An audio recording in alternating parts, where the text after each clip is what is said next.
Assalamualaikum warahmatullahi wabarakatuh. Pada video kali ini kita akan membahas tentang alat-alat untuk bersuci, di mana merupakan subbab dari bab toharo.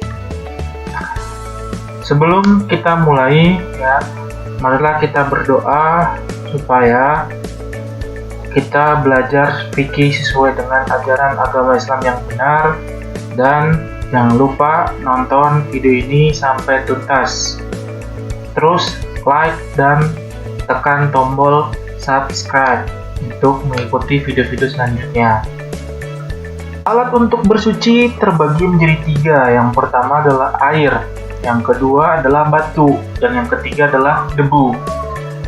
Air adalah benda cair, sedangkan batu adalah benda padat, dan tanah dia berbentuk pasir atau bulir-bulir.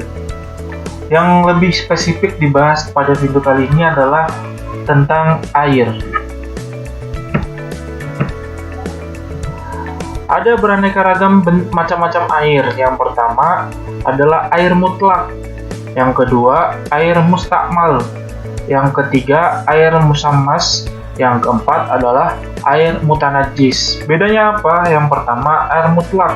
Air mutlak adalah air yang suci dan dapat dipergunakan untuk bersuci, serta belum berubah keadaan seperti air sumur, air sumber, air hujan, air laut, air embun, air sungai, dan air salju. Salju itu termasuk dengan air. Yang kedua, air mustakmal. Air mustakmal, dari mustakmal itu dari kata amala atau istakmala. Istakmala yang artinya sudah dipakai, yaitu air suci tetapi tidak dapat dipergunakan untuk bersuci karena telah dipergunakan untuk bersuci sebelumnya. Contohnya, saat kamu wudhu, air bekas wudhu kamu tadain atau kamu wadahin lagi. Air bekas air wudhu tersebut adalah air mustakmal. Yang ketiga, air musammas. Apa sih air musammas? Air musammas yaitu air suci tetapi makruh digunakan untuk bersuci, seperti air yang terkena panas matahari karena dapat mengakibatkan penyakit kulit. Dan yang keempat adalah air mutanajis. Air mutanajis ini dari bahasa najasa yang artinya najis. Berarti air mutanajis adalah air yang terkena najis. Air ini tidak dapat dipergunakan untuk bersuci jika telah berubah salah satu sifatnya, baik baunya, rasanya, atau warnanya. Jadi kalau sifat atau perubahan dari bentuk sifat dari air itu 3, yaitu kalau nggak bau, rasa, atau warnanya, maka dia dikatakan air mutanajis, maka tidak bisa digunakan untuk bersuci.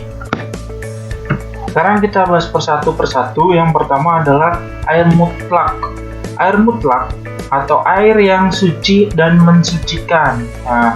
Bahasa Islamnya atau bahasa fikihnya adalah tohir mutohir, yaitu air suci yang mensucikan, yaitu air yang tidak makruh bila digunakan, dan air itu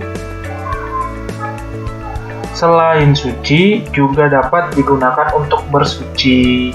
Contohnya tadi beberapa macam, ada air keran, air sumur, air laut, dan sebagaimana.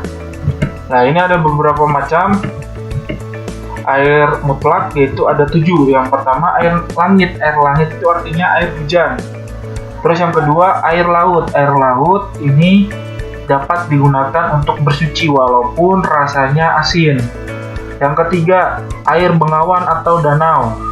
Yang keempat air sumur. Air sumur ini bisa kita kategorikan di sini adalah pump, atau air jet pump. 5. Air sumber, yaitu air yang berasal dari mata air, biasanya dari pegunungan atau curug. Yang keenam, air salju. Air salju itu adalah air yang berbentuk es, biasanya di Timur Tengah atau di Eropa yang ada. Kalau di Indonesia tidak ada air salju. Yang ketujuh adalah air embun. Air embun itu pun suci, seperti saat kita pagi-pagi hari melihat air embun di daun, di kaca, itu semuanya air suci. Nah, ini beberapa contohnya air embun. Air embun yang ada di daun, air hujan saat gerimis atau hujan, air salju saat musim salju. Ini di Indonesia nggak ada ya.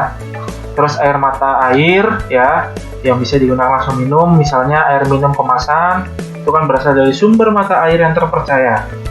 Terus air laut, walaupun rasanya asin tapi dia mensucikan.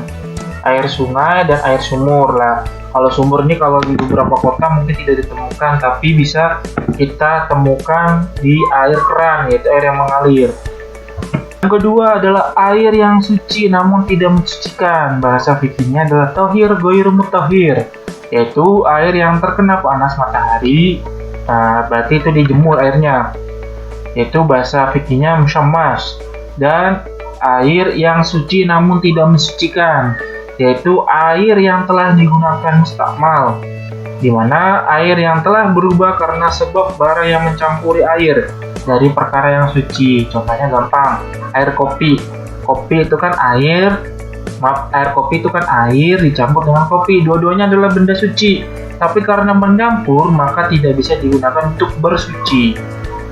Air yang ketiga adalah air mutanajis, di mana air mutanajis adalah air yang tercampur dengan barang najis dan jumlah airnya kurang dari 2 kula. Nah, apa sih yang disebut dengan air kurang dari 2 kula atau air 2 kula? Air 2 kula adalah, menurut beberapa ulama kontemporer, yaitu ulama-ulama zaman sekarang, mencoba mengukur dengan besaran zaman sekarang. Dan ditemukan bahwa air 2 kula itu adalah sejumlah 270 liter air. Maka jika dalam suatu wadah terdapat kurang lebih 270 liter air, maka air tersebut dikatakan dengan air 2 kula. Itu dibahas dalam Wahbah Az-Zuhaili dalam Al-Fiqhul Islam wa Adillatuhu. Nah, dari kesekian tersebut alat-alat istinja berarti ada yang pertama batu, yang kedua tisu, yang ketiga air mutlak, yang keempat daun kering, dan yang kelima menggunakan kulit kayu.